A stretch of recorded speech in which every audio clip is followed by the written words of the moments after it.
السلام عليكم ورحمة الله.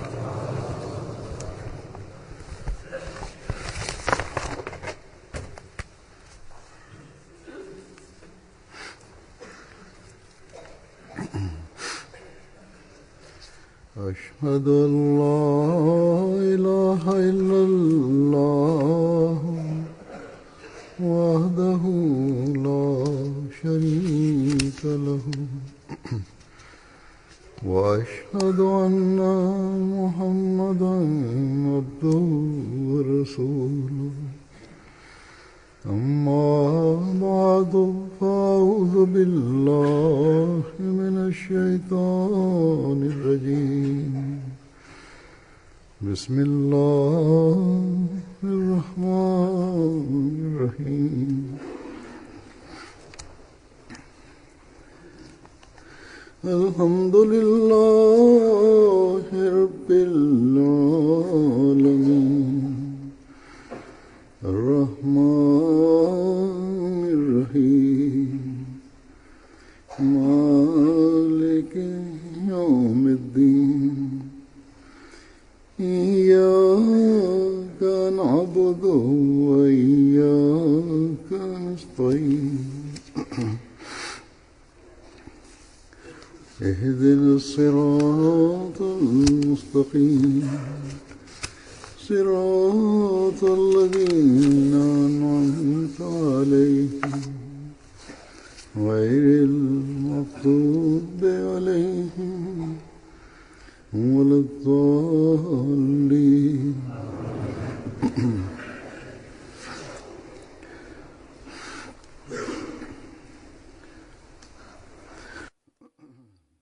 Бисмиллахир-рахманир-рахим.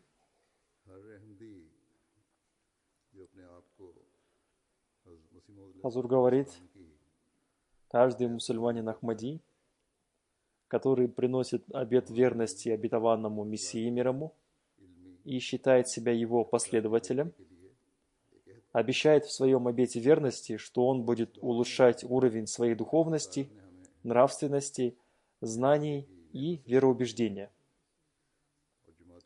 И в настоящую эпоху, когда посредством спутникового канала МТА все программы общины, проповеди и самое важное ее мероприятие, церемония международного баята, обета верности, показывается по МТА и по интернету, их смотрят миллионы людей. Поэтому каждый мусульманин Ахмади, будь ли он мусульманином Ахмади с рождения или ставший им позже, не может говорить, что он не знает об обете верности.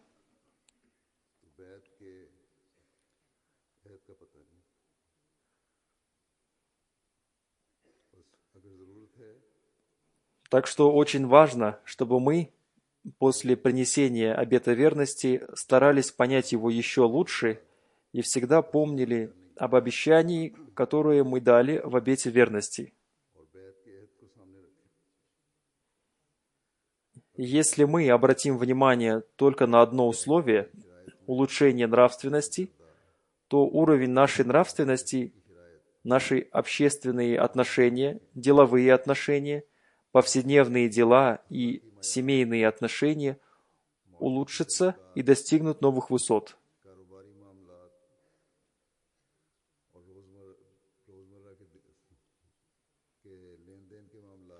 Но, к сожалению, многие из нас далеки от тех уровней, на которых нас хотел видеть Хазрат, обетованный Мессия мир ему.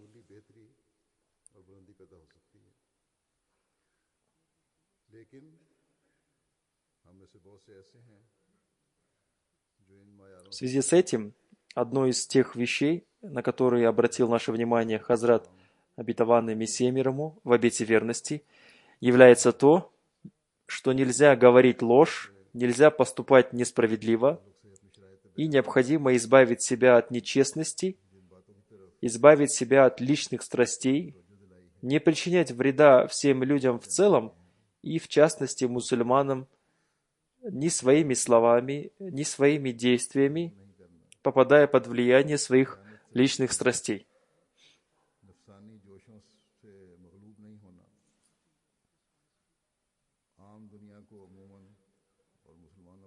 अपने नफसानी जोशों से की वजह से हाथ या जुबान से तकलीफ नहीं देनी, तकब्बुर नहीं करना, आजिज़ी इख्तियार करनी है। Необходимо избавить себя от высокомерия из-за своих религиозных знаний, проявлять смирение, проводить жизнь, постоянно проявляя хорошие нравственные качества. В общем, надо стараться приносить пользу всему человечеству. इन बातों पर तवज्जो दें। तो जैसा कि मैंने कहा, हम अपने आला अखलाक Как я уже сказал, если мы обратим внимание на эти вещи, то мы сможем улучшить уровень своей нравственности и сможем обрести высокие нравственные качества. न सिर्फ И мы не только сможем повысить уровень своей нравственности, но сможем достигнуть самых высоких уровней. बुलंदियों को छू सकते हैं। Но если мы проанализируем себя, то выяснится, что среди нас есть определенное количество людей, которые вызывают беспокойство и которые, несмотря на то, что они принесли обет верности и обещали поступать согласно этим условиям, не поступают согласно им.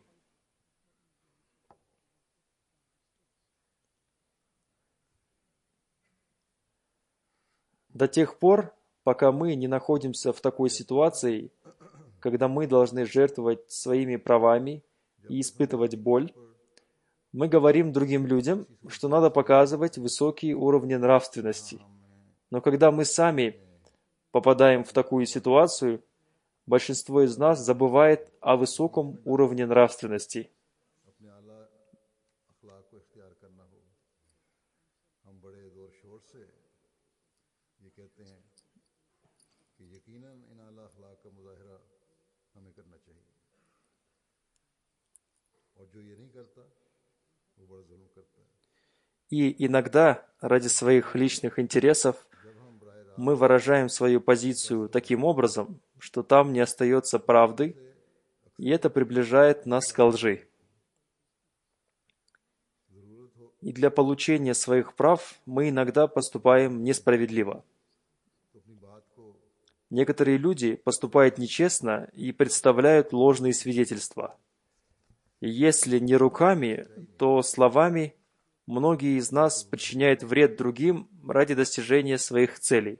अपने हक के हासिल करने के लिए Вместо того, чтобы проявлять смирение, ими овладевает их эгоизм, и иногда они проявляют незначительное или большое высокомерие. खयानत से बचाने के लिए पेश कर देते Я вижу, что когда ко мне поступают некоторые дела, рассматриваемые в суде общины, то вместо того, чтобы стараться добиться истины в этом деле и добиться своих прав, они проявляют такое бесстыдство и упрямство, что у меня это вызывает удивление. और बसा औकात तकब्बुर का कम या ज़्यादा इजहार भी हो जाता है। मैंने देखा है कि कज़ा के बाज़ मामलात जब मेरे सामने आते हैं तो झूठ और सच को साबित करने के बजाय हक लेने के बजाय हठ धर्मी और जिद का ऐसा इजहार होता है कि हैरत होती है।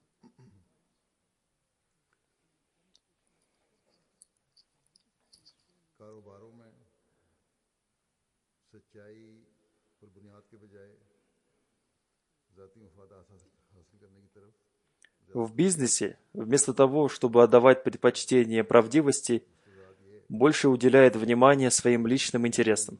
जो कि ये होते हैं И более того, адвокаты, которые представляют обе стороны, для того, чтобы продемонстрировать свои профессиональные навыки и доказать превосходство над другим адвокатом, стараются представить в качестве аргументов такие вещи, которые являются ложью.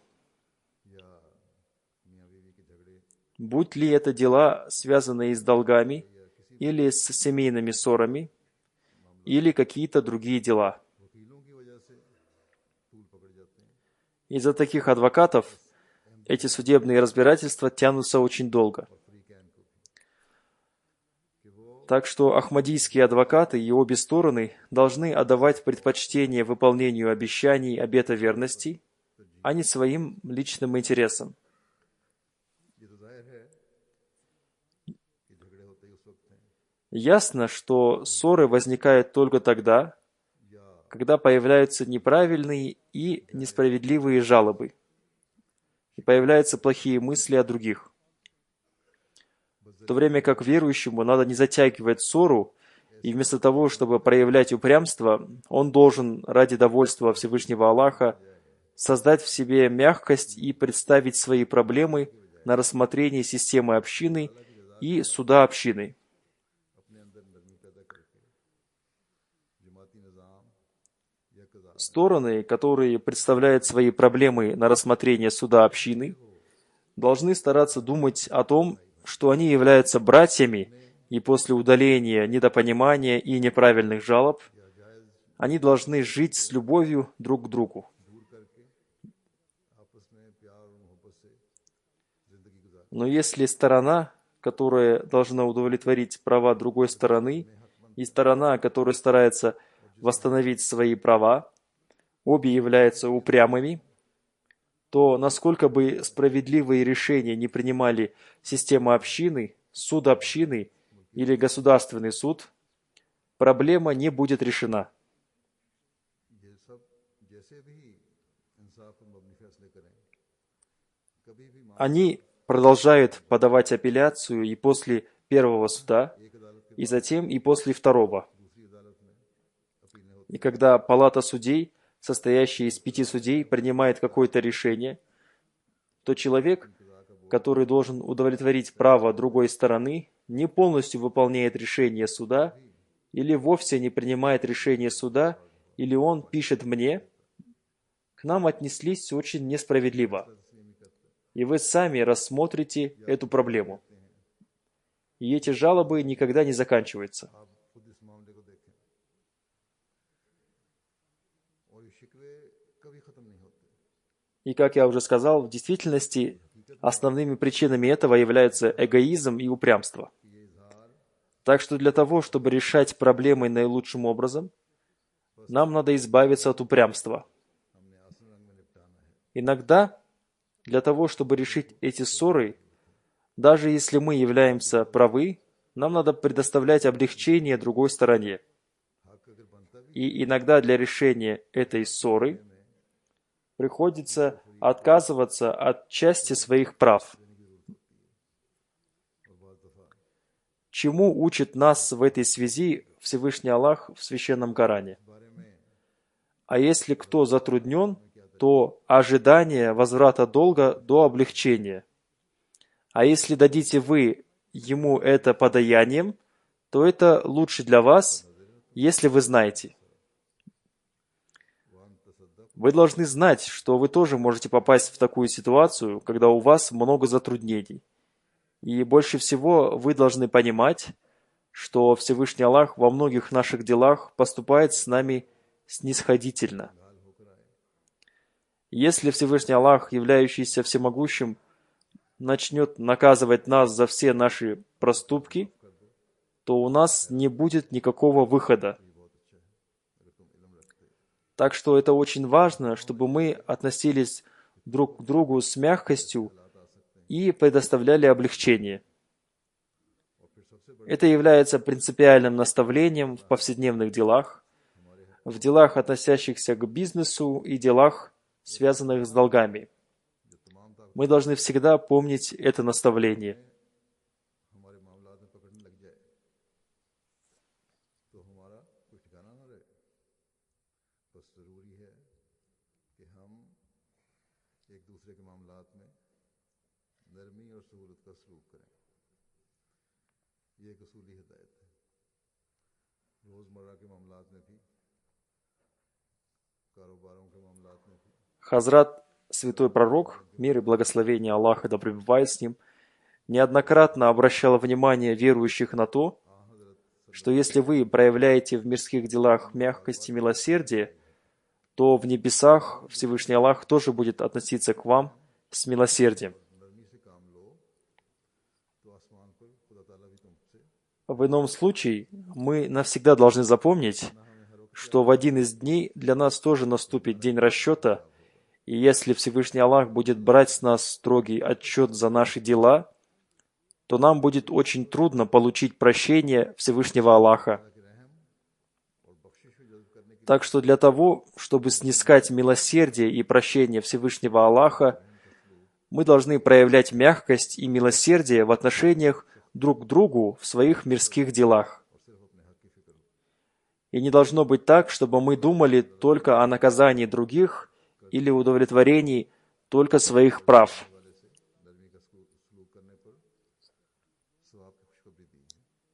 Хазрат Святой Пророк, мир и благословение Аллаха да пребывает с ним, также сообщил благую весть о награде тому человеку, который относится с мягкостью к должнику. В этой связи есть высказывание Святого Пророка, мир и благословение Аллаха да пребывает с ним. Если человек, который дал кому-то взаймы и должен получить этот долг в определенный срок, после наступления этого определенного срока дает ему отсрочку, то каждый день, который проходит после этого, для него является садакой, подаянием.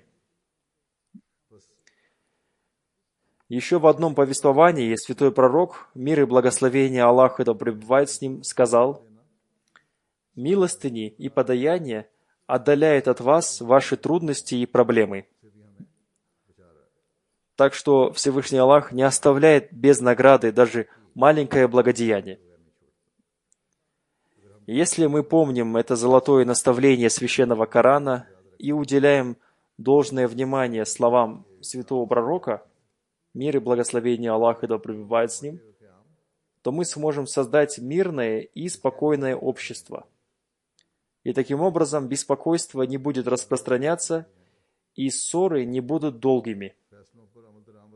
И не будет теряться время тех организаций, которые отвечают за выполнение принятых решений.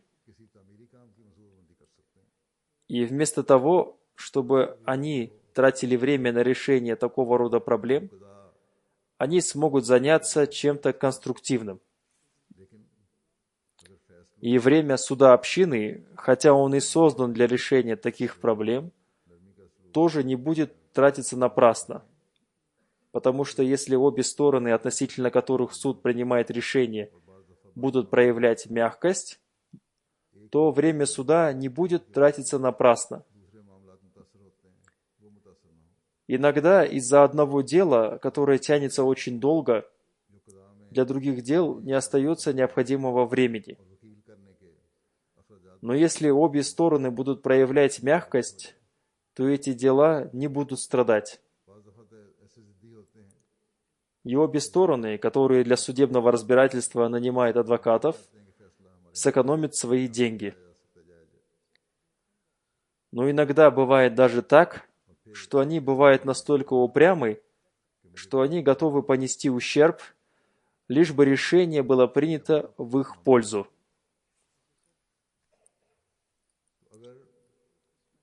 И ради своих личных интересов они делают что угодно.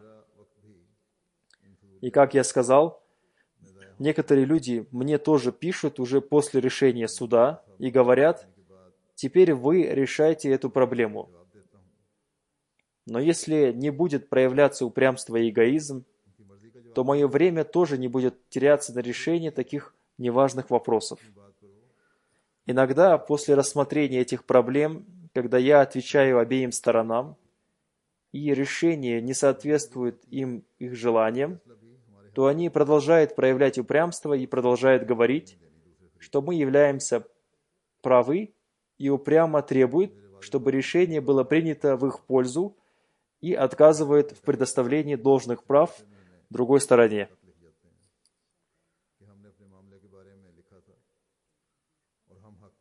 И даже когда я ясно пишу им об этом, то все равно, проявляя бесстыдство, через каждые 3-4 месяца они мне пишут: «Мы написали вам о нашей проблеме, мы правы, рассмотрите наш вопрос заново и верните принадлежащее нам по праву».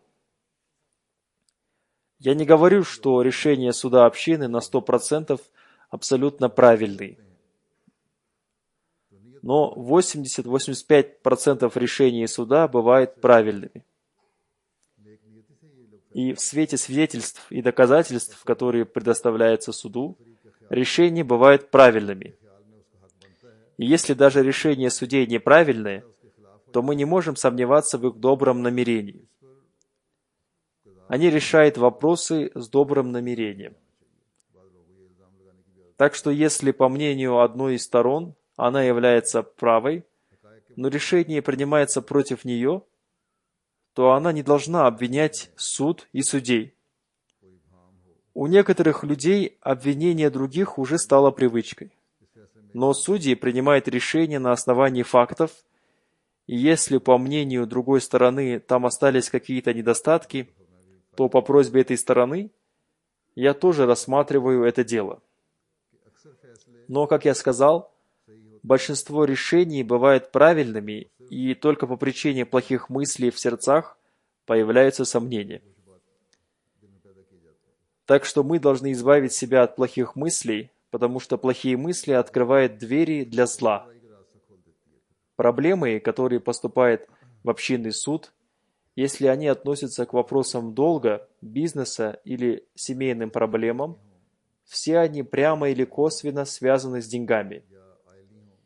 Есть проблемы, связанные с брачным даром, махром. В семейных ссорах есть проблемы возврата имущества. В делах, связанных с долгами, большинство из них тоже связано с деньгами. Так что денежные проблемы в каждой ссоре каким-то образом играют свою роль. И помня о принципе, что в делах возврата долга необходимо предоставлять облегчение, люди требуют облегчения.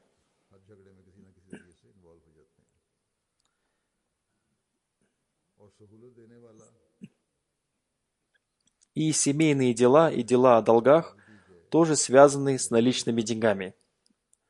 В семейных проблемах махар, брачный подарок, является ответственностью мужа и является его долгом. Но иногда бывает так, что семья девушки, несмотря на финансовое положение молодого человека, назначает большую сумму махра, брачного подарка.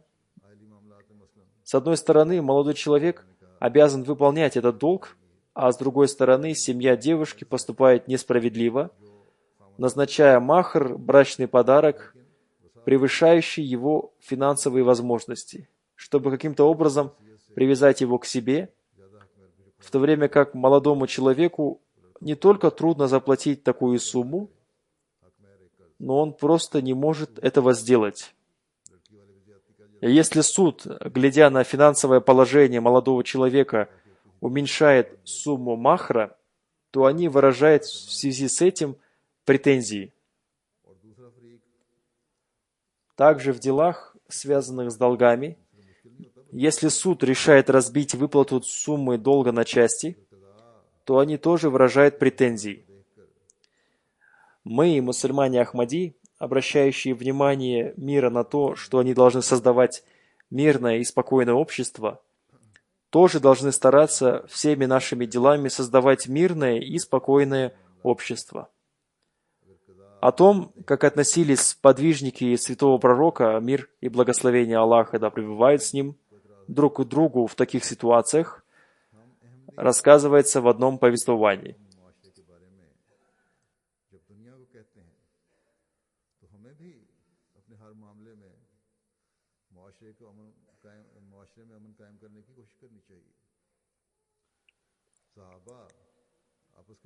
В нем говорится о том, что один человек должен был вернуть долг Хазрату Абу Катаде, да будет доволен им Аллах. Но каждый раз, когда он приходил к нему, он прятался где-то. Однажды, когда Хазрат Абу Катад, да будет доволен им Аллах, пришел к нему, то его сын сказал, что его нет дома. И Хазрат Абу Катад снаружи дома обратился к нему со словами: «Я знаю, что ты дома, поэтому не прячься, выходи и поговори со мной». И когда он вышел, то Абу Катад спросил у него о причине, по которой он спрятался. Он сказал: «Дело в том, что сейчас я нахожусь в очень трудном финансовом положении. Более того, у меня большая семья, и я должен ее обеспечивать». Хазрат Абу Катад спросил его: «Это действительно так?» И он сказал: «Клянусь Аллахом, я действительно нахожусь в таком положении». После этого Хазрат Абу Катад, да будет доволен им Аллах, простил ему весь долг.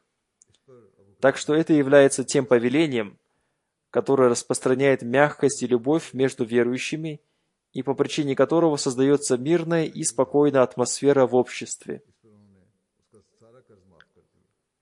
Но в этом повествовании рассказывается также и о состоянии должника, и о том, что он не был упрямым и не хотел уклониться от уплаты долга. Ему было стыдно, что он не смог заплатить долг и по этой причине прятался. Но он никогда не говорил, что «я не хочу платить долг». Но сегодня, к сожалению, есть такие примеры, которые являются прямо противоположными примерами, когда люди берут в долг и потом стараются доказать, что они его не брали. Так что мирное и спокойное общество создается благодаря поведению обеих сторон. Той стороне, которая дает в долг, надо облегчать условия выплаты долга должником. А сторона, которая должна заплатить долг, должна чувствовать ответственность и беспокоиться о выплате долга. Так что после принесения обета верности Хазрату обетованному Мессии мир, мы должны создать в себе такие чувства, независимо от того, предоставляет ли облегчение суд или не предоставляет, или приказывает ли суд удовлетворить права или не приказывает. Тот, чье право должно быть удовлетворено, должен проявлять мягкость, а должник должен осознавать свою ответственность и затем стараться полностью удовлетворить права того, кто дал ему в долг. Хазрат, обетованный реформатор, да будет доволен им Аллах, рассказал об одном событии в связи с неудовлетворением права и проявлением упрямства. Хазрат, обетованный реформатор, да будет доволен им Аллах, рассказал: у одного человека, сдававшего дом в Кадьяне, возникла проблема. Арендаторы не хотели освобождать его дом. Этот человек, сдававший дом в аренду, не жил в Кадьяне. Он служил в армии и только один раз в год на несколько дней приезжал в Кадьян. Я ему сказал: ты служишь в армии и только на 15-20 дней приезжаешь в Кадьян. В это время ты можешь остановиться в гостевом доме общины или у какого-нибудь своего друга. Сейчас в Кадьяне существует проблема, связанная с недостатком жилых домов. И если ты выгонишь этих арендаторов ради своего краткосрочного пребывания в Кадьяне, то у них возникнут трудности. После этого Хазрат, обетованный реформатор, да будет доволен им Аллах, привел ему пример сподвижников святого пророка, мир и благословение Аллаха да пребывает с ним, которые дали свое имущество тем людям, которые приехали к ним.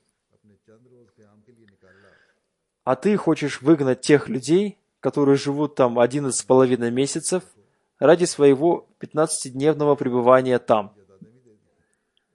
Это оказало на него очень сильное влияние, и он сказал: «Хазур, вы говорите правильно. Я ошибся и причинил ему затруднение.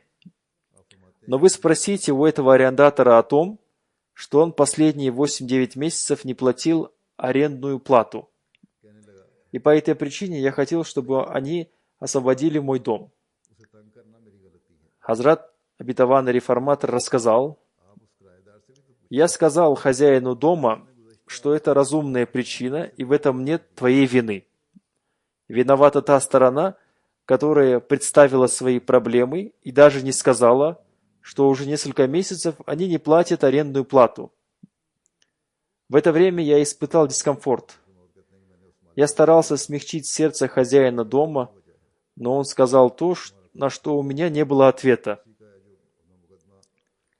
Если бы другая сторона платила арендную плату, то я почти уговорил его, и после этого, какое бы решение я ему не предложил, он принял бы его. Но арендодатель даже не платил арендную плату, и, несмотря на это, хотел оставаться в этом доме. В это время мое состояние было похоже на состояние человека, который был пуштуном, и он слышал, что если он скажет кому-то произнести калиму, и этот человек произнесет калиму, то он попадет в рай. Он поймал одного индуиста и сказал ему: «Произнеси калиму». Индуист сказал: «Я не знаю, что такое калима, я индуист». Но пуштун вытащил из ножен свой меч и сказал: «Произнеси калиму, или я убью тебя». В конце концов, индуист сказал: «Хорошо, научи меня калиме, я произнесу ее». Но пуштун сказал: «Нет, я не буду тебя учить, ты сам произнеси ее». Индуист сказал: «Как я могу прочитать калиму, ведь я индуист? А ты, мусульманин, ты должен знать калиму. Научи меня калиме, и я произнесу ее». Пуштун сказал: «Я не знаю калимы, и это значит, что сегодня мне не суждено попасть в рай. Если бы ты знал калиму, и я сказал бы тебе: произнеси калиму, и ты произнес ее, то я попал бы в рай». Хазрат обетованный реформатор продолжает: «Таким образом, посредством своего увещевания я смягчил сердце арендодателя, но потом он сказал такую вещь, после которой у меня не осталось никакого выхода. Если бы арендатор платил бы арендную плату и не лишал хозяина его законных прав, то я почти уговорил хозяина произнести калиму. Так что верующим надо быть активными в соблюдении прав друг друга. В этой связи есть не один, а много примеров. Так что, когда проблемы представляются перед судьей или халифом времени, то они должны быть изложены правдиво, а не так, чтобы халифу времени было стыдно из-за них. И мы должны стараться, чтобы он не попадал в такие ситуации. Сегодня, как я уже сказал, есть много таких проблем, когда сторона, которая старается получить свои права, проявляет мягкость. Поведение другой стороны, которая должна удовлетворить ее права, препятствует решению проблемы. И при этом жалуется, что к ним отнеслись строго. Сейчас я представлю вашему вниманию некоторые наставления Хазрата Святого Пророка, мир и благословение Аллаха да пребывает с ним, о том, какие качества мы должны иметь, чтобы создать красивое общество, и о том, что обе стороны мусульман должны выполнять права друг друга. В одном хадисе повествуется, что святой пророк, мир и благословение Аллаха да пребывает с ним, молился за человека, который облегчает условия должнику, следующими словами: «О Аллах, проявляй милосердие в делах купли-продажи того, кто облегчает условия должнику, и в деле получения им долга». А затем, сообщая о благовестии человеку, который облегчает положение должника и вызывая такие же чувства у других, святой пророк, мир и благословение Аллаха да пребывает с ним, изрек: Всевышний Аллах даровал одному человеку рай только за то, что он облегчал условия во время купли-продажи и во время предоставления долга и получения долга. Затем есть еще одно повествование, в котором святой пророк, мир и благословение Аллаха да пребывает с ним, сказал: «Человека, который для бедного должника удлиняет срок уплаты долга или прощает ему долг, в тот день, когда не будет никакой тени, кроме тени Всевышнего Аллаха, Всевышний Аллах ведет в тень своего трона». Затем святой пророк, мир и благословение Аллаха да пребывает с ним, рассказывая о прощении одного человека, сказал: один торговец давал в долг людям, и когда он видел, что должник является бедным, то он говорил своим работникам: относитесь к ним снисходительно, возможно, в результате этого Аллах отнесется к нам снисходительно. И святой пророк, мир и благословение Аллаха да пребывает с ним, сказал: и именно из-за этого поступка Всевышний Аллах относился к ним снисходительно. Так что те люди, у которых есть возможность, должны проявлять мягкость, вместо того, чтобы бессмысленно терять время на ссоры и судебные разбирательства и терять деньги.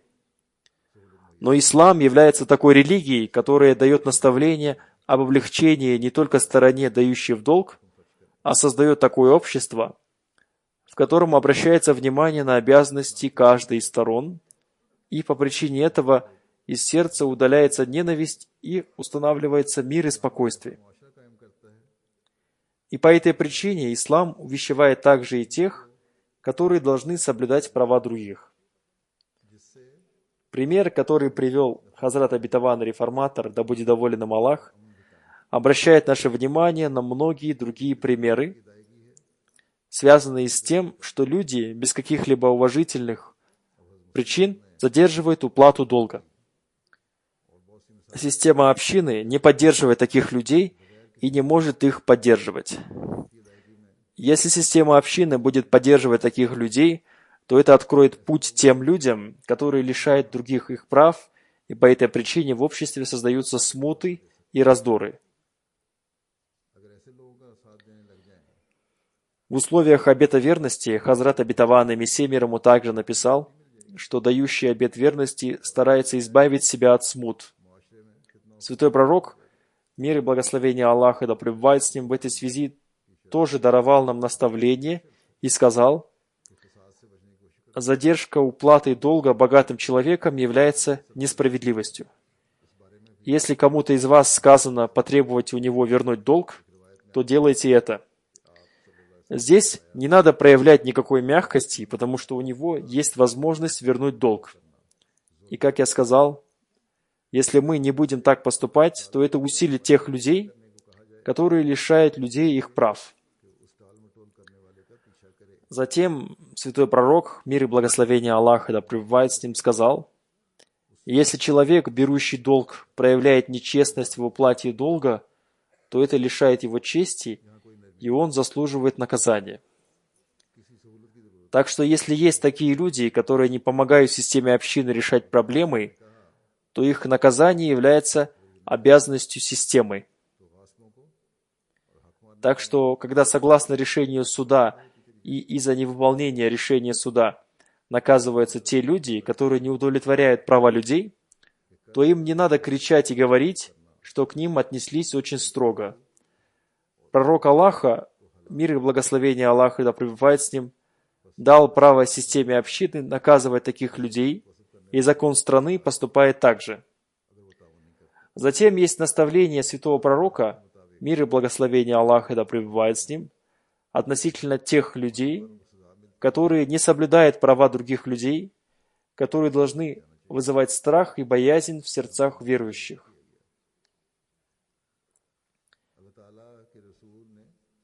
Святой пророк, мир и благословение Аллаха да пребывает с ним, сказал, что для человека, который берет долг с намерением вернуть его, Всевышний Аллах создает условия для его возврата. А если человек берет долг с намерением не возвращать его, то Всевышний Аллах приводит его к гибели. Так что если намерения хорошие, то Всевышний Аллах создает условия и средства для возврата долга или создает чувство мягкости в сердце дающего в долг.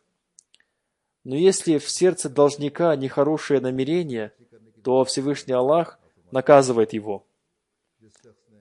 Святой пророк, мир и благословение Аллаха да пребывает с ним, обычно не читал джаназа, погребальную молитву того человека, который был должником, или его имущество было недостаточно для уплаты долга. Святой пророк, мир и благословение Аллаха да пребывает с ним, молился об избавлении от долгов и даже приравнял долг к неверию. Один из подвижников святого пророка, мир и благословение Аллаха да пребывает с ним, передал, что он слышал, что святой пророк, мир и благословение Аллаха да пребывает с ним, сказал: «Я прошу убежища у Всевышнего Аллаха от неверия и долга». Один человек спросил: «О пророк Аллаха, разве долг и неверие равны?» Святой пророк, мир и благословение Аллаха да пребывает с ним, сказал: «Да». Подробности этого мы можем найти еще в одном повествовании, в котором Хазрат Аиша, да будет доволен ею Аллах, передает, что святой пророк, мир и благословение Аллаха да пребывает с ним, читал следующую мольбу: «О Аллах, я прошу Твоего убежища от грехов и долгов». Один человек спросил у него: «О пророк Аллаха, почему вы настойчиво просите у Аллаха убежище от долга?»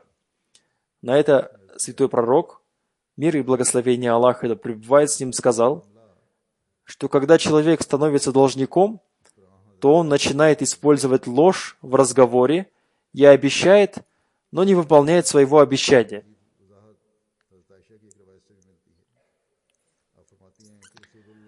Так что это является причиной того, что мы должны просить убежища у Всевышнего Аллаха от долга и должны стараться по мере своих сил не брать в долг. Если мы взяли в долг, то должны беспокоиться о его возвращении. И мы должны беспокоиться о соблюдении прав других, что тоже является нашим долгом. И мы должны относиться к этому очень серьезно.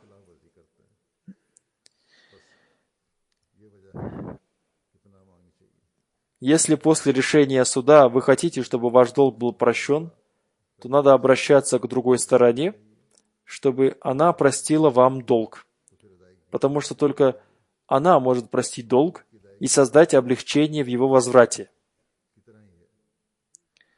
Так что члены общины должны уделить этому особое внимание. Относительно возврата долгов, Хазрат первый халиф обетованного Мессии, да будет доволен им Аллах, рассказал об одном рецепте возврата долга. И многие люди, пишущие мне о своих долгах, должны поступать согласно этому рецепту. Хазрат первый халиф обетованного Мессии, да будет доволен им Аллах, сказал: «Первое – это много читайте истигфар и спрашивайте прощения у Всевышнего Аллаха за свои грехи. Второе – не тратьте деньги бессмысленно». Хазур поясняет, большинство людей берут в долг и тратят деньги на удовлетворение своих желаний. Хазрат первый халиф обетованного Мессии, мир ему, далее сказал: «Третье, если ты получаешь даже 1 рубль, то верни из него часть долга». То есть, даже если ты получаешь незначительную сумму, то после удовлетворения своих потребностей, насколько это в ваших силах, возвращайте свой долг. Копите деньги или возвращайте их частями, но вы должны беспокоиться о возврате своего долга. Даже если вы заработали небольшую сумму, то надо стараться экономить деньги. Даже если это затрудняет вас, то все равно экономьте деньги и выплачивайте долг. Некоторые люди только ради какой-то забавы берут в долг деньги и расходуют их бессмысленно. Но когда человек 1 раз берет в долг, потом он погрязает в долгах. Поэтому надо избавиться от такого рода бессмысленных желаний. Также есть много молодых людей, которые начали свой бизнес, не имея никакого опыта. И для этого они взяли у людей деньги в долг. И по причине недостатка опыта их бизнес пришел в упадок, и они стали нуждающимся. И деньги, которые они взяли в долг, оказались потерянными. Поэтому этим людям надо проявлять осторожность. И людям, дающим в долг, тоже надо заранее думать, надо ли им давать в долг или нет, вместо того, чтобы потом жаловаться и начинать какие-то судебные разбирательства, потому что в результате этого их деньги тоже теряются. Иногда люди поступают нечестно, или их намерение является недобрым, И по причине этого они становятся втянутыми в судебные разбирательства и в конце концов теряют свою честь. Одним словом, мы должны защитить себя от такого рода вещей, чтобы наше общество навсегда осталось мирным и спокойным. Дай нам, Аллах, возможность, чтобы мы в своей жизни создали пример истинного верующего и имели возможность создать мирное и спокойное общество, и имели возможность обрести те высокие уровни нравственности, которые упоминаются в Коране, и на которые обратил наше внимание Хазрат, святой пророк, мир и благословение Аллаха да пребывает с ним, и который желал видеть в нас Хазрат, обетованный Мессия мир ему.